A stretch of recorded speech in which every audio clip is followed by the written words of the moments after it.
Hello everyone, this is doctor Anupam और आज हम जिस टॉपिक के बारे में बात करने वाले हैं वो एक यूनिवर्सल प्रॉब्लम है। बहुत सारे लोग उस प्रॉब्लम को फेस कर रहे हैं, वो है हेयर फॉल। तो आज हम डिस्कस करेंगे कि ऐसी कौन सी कंडीशंस हैं, ऐसी हमारी डाइट और लाइफस्टाइल में क्या डेफिशिएंसीज हैं जिनकी वजह से हमें हेयर फॉल फेस करना पड़ता है।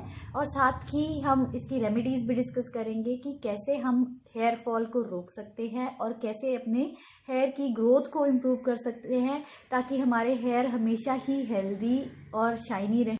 हेयर फॉल का सबसे कॉमन और फर्स्ट रीज़न है न्यूट्रिशनल डेफिशिएंसीज। आजकल की बिजी लाइफ में, मॉडर्न लाइफ में हमारी डाइट ऐसी हो चुकी है कि हमें न्यूट्रिशनल डेफिशिएंसीज बहुत ही कॉमन है।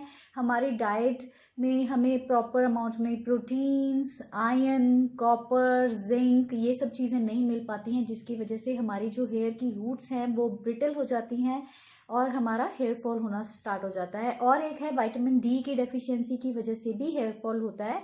तो हमें डाइटरी डेफिशिएंसी सबसे बड़ा रीज़न है हेयर फॉल का। उसके अलावा क्या रीजंस हैं, हमारे हार्मोनल इम्बैलेंसेस। जब एक सर्टेन एज में मोस्टली फीमेल्स की बॉडी में हार्मोनल चेंजेस आने शुरू हो जाते हैं। आफ्टर 30s मोस्टली ये हार्मोनल चेंजेस देखने को मिलते हैं, जिसमें कि हमारी फीमेल जो हार्मोन्स हैं उनकी प्रोडक्शन बॉडी में कम हो जाती है, जिसकी वजह से उन्हें हेयर फॉल फेस करना पड़ता है।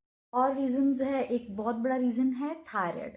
हाइपर थायराइड एक ऐसी कंडीशन है जिसमें कि हमारा थायराइड ग्लैंड है जो उसमें जो हार्मोन्स की प्रोडक्शन है वो अबनॉर्मल हो जाती है। नॉर्मल थायराइड प्रोडक्शन नहीं हो पाती। हाइपर थायराइड में जो थायराइड हार्मोन्स हैं वो एक्सेस में प्रोड्यूस होते हैं हमारी बॉडी में, जिसकी वजह से हमारे हेयर ब्रिटल हो जाते हैं और ब्रेकेज स्टार्ट हो जाती है। और एक ऐसा ही डिजीज़ है पीसीओडी या पीसीओएस। इसमें भी हार्मोनल इम्बैलेंसेस होते हैं फीमेल की बॉडी में, जिसकी वजह से उनके हेयर फॉल होना स्टार्ट हो जाता है। इस हेयर फॉल के अलावा थायराइड और पीसीओडी के और भी बहुत सारे साइड इफ़ेक्ट्स हैं। इसमें हमें एक्ने, वेट गेन, ऐसी वो बहुत सारी चीज़ों को फेस करना पड़ता है। तो हार्मोनल इम्बैलेंसेस एक बहुत बड़ा रीज़न है हेयर फॉल का। और आजकल की बिजी लाइफस्टाइल में एक बहुत बड़ा रीज़न है स्ट्रेस और सिडेंट्री लाइफस्टाइल। आजकल वर्क स्ट्रेस, होम स्ट्रेस, बच्चों का स्ट्रेस इतना ज़्यादा है सबके ऊपर कि उस स्ट्रेस की वजह से हमारा हेयर फॉल स्टार्ट हो जाता है। बहुत सारी डेफिशिएंसीज आ जाती है बॉडी में और इसकी वजह से हार्मोनल इम्बैलेंसेस भी होते हैं, जिसकी वजह से हेयर फॉल होता है। और है सिडेंट्री लाइफस्टाइल में हम बैठे रहते हैं, ओवरवेट हो जाते हैं, जिसकी वजह से भी हार्मोनल इम्बैलेंसेस होते हैं और हेयर फॉल स्टार्ट हो जाता है। हेयर फॉल का एक बहुत बड़ा रीज़न है हेयर स्टाइलिंग प्रोडक्ट्स। आजकल लोग इतना ज़्यादा केमिकल्स यूज़ कर रहे हैं अपने हेयर के लिए, केमिकल रिच शैम्पूज, कंडीशनर्स और हीट ट्रीटमेंट्स कर रहे हैं, रिबॉन्डिंग करा रहे हैं। इन सब चीज़ों से भी हेयर फॉलिकल्स जो हैं वो ब्रिटल हो जाती हैं और हेयर फॉल होना शुरू हो जाता है। तो कम से कम यूज़ कीजिए आप ऐसे केमिकल वाले प्रोडक्ट्स को, स्टिक टू नेचुरल प्रोडक्ट्स और हेयर कलरिंग को अवॉइड कीजिए। हम डिस्कस करेंगे रेमेडीज़, हम कैसे कंट्रोल कर सकते हैं हेयर फॉल को। सबसे पहले तो आप अपना शैम्पू और कंडीशनर चेक कीजिए, उसमें बहुत ज़्यादा केमिकल्स नहीं होने चाहिए, नेचुरल होना चाहिए। तो आपका हेयर फॉल बहुत हद तक कंट्रोल होगा।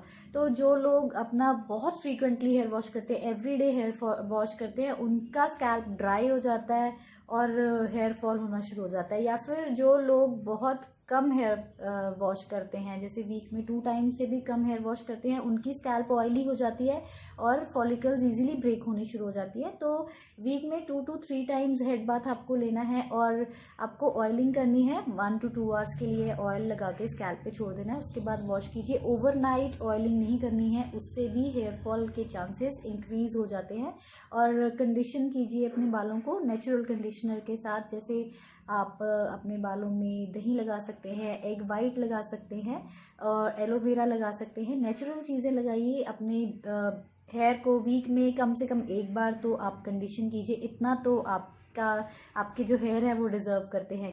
हम बात करेंगे ऐसे फूड्स के बारे में जो हेयर फॉल कंट्रोल करने में आपकी हेल्प कर सकते हैं। सबसे पहले ग्रीन लीफी वेजिटेबल्स, इसमें आता है मेथी, स्पिनच और बहुत सारी हर्ब्स हैं। तो इनमें क्या होता है, these are rich in iron, vitamin A, vitamin C, proteins. इससे आपका हेयर फॉल कंट्रोल होता है। आप आपके बालों को न्यूट्रिशन मिलता है, आपके हेयर जो है वो लस्ट्रस एंड बाउंसी बनते हैं, अच्छे हेयर ग्रोथ भी अच्छी होती है। तो ग्रीन लीफी वेजिटेबल्स को अपनी डाइट में ज़रूर इंक्लूड कीजिए, 2 to 3 servings every day. Next is vitamin A rich fruits जो है, तो विटामिन ए का सबसे एक रिच सोर्स है कैरेट्स। तो इससे क्या होता है, आपकी जो स्कैल्प है वो ड्राई और इची नहीं रहती है। विटामिन ए का बहुत ही ज़्यादा इम्पोर्टेंस है आपके हेयर ग्रोथ के लिए। तो विटामिन ए रिच फूड्स ज़रूर अपनी डाइट में इंक्लूड कीजिए। और हमें अपनी डाइट में क्या इंक्लूड करना है, एग्स। जैसे कि आप सबको पता है कि eggs are rich in protein, और बाल भी मोस्टली प्रोटीन के ही बने होते हैं, दैट इज कॉल्ड केराटिन। तो एग्स बहुत ही बेनिफिशियल हैं हमारी हेयर ग्रोथ के लिए और हेयर फॉल को रोकने के लिए। और eggs are also rich in vitamin B, तो वो भी हमारे हेयर के लिए बहुत अच्छा है। जो लोग एग्स नहीं खाते हैं उनके लिए वेजिटेरियन सोर्सेज ऑफ प्रोटीन में सोया प्रोटीन आता है, चने आते हैं, लेंटिल्स, दालें आती हैं, बहुत सारे सोर्सेज हैं। वो वेजिटेरियन प्रोटीन्स की मैंने एक अलग से वीडियो बनाई हुई है, वो भी आप मेरे पेज पे चेक कर सकते हैं। तो protein intake is very important for controlling hair fall. और ओट्स जो हैं वो भी हमारे हेयर फॉल को कंट्रोल करने में बहुत ही बेनिफिशियल है। Oats are rich in fibre, omega 3, zinc, copper, इन सब चीज़ों में बहुत ही रिच है ओट्स। वो हमारे हेयर को थिक और लस्ट्रस बनाते हैं। तो ओट्स भी हमें अपनी डेली डाइट में ज़रूर इंक्लूड करना चाहिए। हमें अपनी डाइट में इंक्लूड करने हैं नट्स एंड सीड्स, जैसे कि walnut, sunflower, pumpkin seeds, almonds, chia seeds. ये सब चीज़ें जो हैं they are rich in omega 3, vitamin बीज और जिंक। इन सब में बहुत ही अच्छे अमाउंट में होता है, जो कि हमारे हेयर फॉल को कंट्रोल करने के लिए बहुत ही इंपॉर्टेंट होता है। नट्स और सीड्स में होते हैं विटामिन बी और विटामिन ई, जो कि हमें केमिकल डैमेज से रिपेयर करने में हेल्प करता है हमारे हेयर को। तो इनको अपनी डेली डाइट में ज़रूर इंक्लूड करना है। आप इनको सोक्ड फॉर्म में ले सकते हैं, ओवरनाइट सोक करके ले सकते हैं, या फिर मिड मील्स में ले सकते हैं, अपनी स्मूदीज में ऐड कर सकते हैं, सूप्स में ऐड कर सकते हैं। वैरायटी ऑफ वेज में आप नट्स एंड सीड्स का इंटेक अपनी डेली डाइट में कर सकते हैं। हमें लेंटिल्स, दालों को अपनी डेली डाइट में इंक्लूड करना है। These are rich in proteins, iron, biotin और फॉलिक एसिड बहुत अच्छा होता है लेंटिल्स में, जो कि हमारी स्कैल्प को, हमारी हेयर फॉलिकल्स को ब्लड सप्लाई और ऑक्सीजन सप्लाई में हेल्प करता है। तो हमें डेली इंटेक करना है लेंटिल्स का। आप इनका सूप्स में यूज़ कर सकते हैं, स्प्राउट्स बना के यूज़ कर सकते हैं, या फिर नॉर्मल हमारी दाल बना के भी आप इनको डेली डाइट में इंक्लूड कर सकते हैं। हमें अपनी डेली डाइट में इंक्लूड करने हैं vitamin C rich foods. Vitamin C जो है एक बहुत ही अच्छा एंटीऑक्सीडेंट है, हमारे फ्री रेडिकल डैमेज को प्रिवेंट करता है, जिससे कि हमारी हेयर फॉलिकल्स स्ट्रांग होती हैं और हेयर फॉल कंट्रोल होता है। विटामिन सी किस में होता है, हमारे इंडियन फूड्स में, जैसे कि आंवला है, गुआवा है, स्ट्रॉबेरीज है, these are rich in vitamin C. और सिट्रस फ्रूट्स जो है इस मौसम में किन्नू, ऑरेंजेस बहुत ही एम्पल अमाउंट में हमें मिल रहे हैं मार्केट में। तो इन सब चीज़ों का आप इंटेक ज़रूर कीजिए। और सिलिका रिच फूड्स का भी इंटेक आप अपनी डेली डाइट में ज़रूर कीजिए। स्ट्रॉबेरीज में, गुआवाज में सिलिका बहुत अच्छे अमाउंट में होता है, या फिर अनियंस में, कैबेज में, कॉलीफ्लावर में, क्यूकम्बर्स में। तो आप सैलड्स को अपनी डेली डाइट में ज़रूर इंक्लूड कीजिए। एटलीस्ट 2 सर्विंग्स आपको रोज़ लेनी है सैलड्स की, फ्रूट्स की। अलावा लाइफस्टाइल मैनेजमेंट में हम हेयर फॉल कंट्रोल करने के लिए क्या सकते हैं, रिड्यूस योर स्ट्रेस और एंजाइटी लेवल्स। स्ट्रेस बहुत बड़ा रीज़न है, सिर्फ हेयर फॉल का नहीं, बहुत सारी प्रॉब्लम्स का। तो हमें अपना स्ट्रेस रिड्यूस करना है, इसके लिए हमें कोई ना कोई form of physical activity, yoga, meditation, इन सब चीज़ों में इन्वॉल्व होना चाहिए, अपनी हॉबी में इन्वॉल्व होना चाहिए, ताकि हमें स्ट्रेस कम हो सके। कुछ लोग बहुत ही गर्म पानी से अपना हेयर वॉश करते हैं, इससे उनका जो स्कैल्प का ऑयल है वो लॉस हो जाता है और फॉलिकल्स जो है वो इजीली ब्रेक हो जाती हैं। तो हमें सिर्फ ल्यूक वार्म वाटर से हेड वॉश करना है, अपने बालों को बहुत ज़्यादा गर्म पानी से वॉश नहीं करना है, जिससे कि वो ब्रेक होना बंद हो सकेंगे। या फिर कुछ लोग होते हैं जब उनके वेट हेयर होते हैं उसी टाइम कॉम्ब करना शुरू कर देते हैं, उस टाइम जो हेयर फॉलिकल्स हैं वो ईजिली ब्रेकआउट होने के चांसेस होते हैं। तो बालों को पहले ड्राई होने दीजिए, उसके बाद ही कॉम्बिंग कीजिए।